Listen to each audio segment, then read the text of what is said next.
Did you know that God has a plan for your life? And that with God, if you follow that plan and you sit at God's right hand, nothing is impossible. You'll be able to accomplish anything that God has for you. Come read Psalms 110 with me, which is basically a recount of God doing this for King David and allowing him to take over these nations that seemed impossible. So the verse goes, "The Lord says to my Lord, sit on my right hand until I make your enemy your footstool. The Lord sends forth from Zion your mighty scepter. Rule in the midst of your enemies. Your people will offer themselves freely on the day of your power, in holy garments. From the womb of the morning, the dew of your youth will be yours. The Lord has sworn and will not change his mind.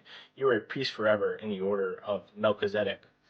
The Lord is at your right hand. He will shatter kings on the day of his wrath. He will execute judgment among the nations, filling them with corpses. He will shatter chiefs over the wide earth. He will drink from the brook by the way. Therefore, he will lift up his head." So, what this is saying is that God, if God's at your right hand, you are at God's right hand, that nothing is impossible, that quite literally, you will be able to fulfill God's plan for you. God is all powerful. Nothing on earth, nothing in the universe, nothing ever can stand up to God's power. So imagine having that power at your right hand, always accessible and being able to be guided by that. You'll be unstoppable, right? And that's exactly how it goes. If you put God first in your life will work out. You will be guided down the path that God has set out for you. That's why all these great people in the Bible, they followed God and they put him first in their life. They put him to the point where nothing else mattered. And so that's why they were so successful. That's why you look at a lot of successful people, they put God first in their life. They put God even before their family, before their wives, before their children.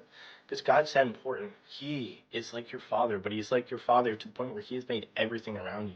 It's a beautiful thing. And so just keep in mind that you have that. You can have that at your right hand if you follow him. So that's why it's so important to do that because you're just missing out on the greatest power and guide in the universe that will provide you with wisdom that is unable to be collected or granted by anything else. But hopefully you enjoyed. If feel free to share, follow if you want, and just have an incredible day. And just keep in mind, if you put God first, if you have God at your right hand, nothing is impossible.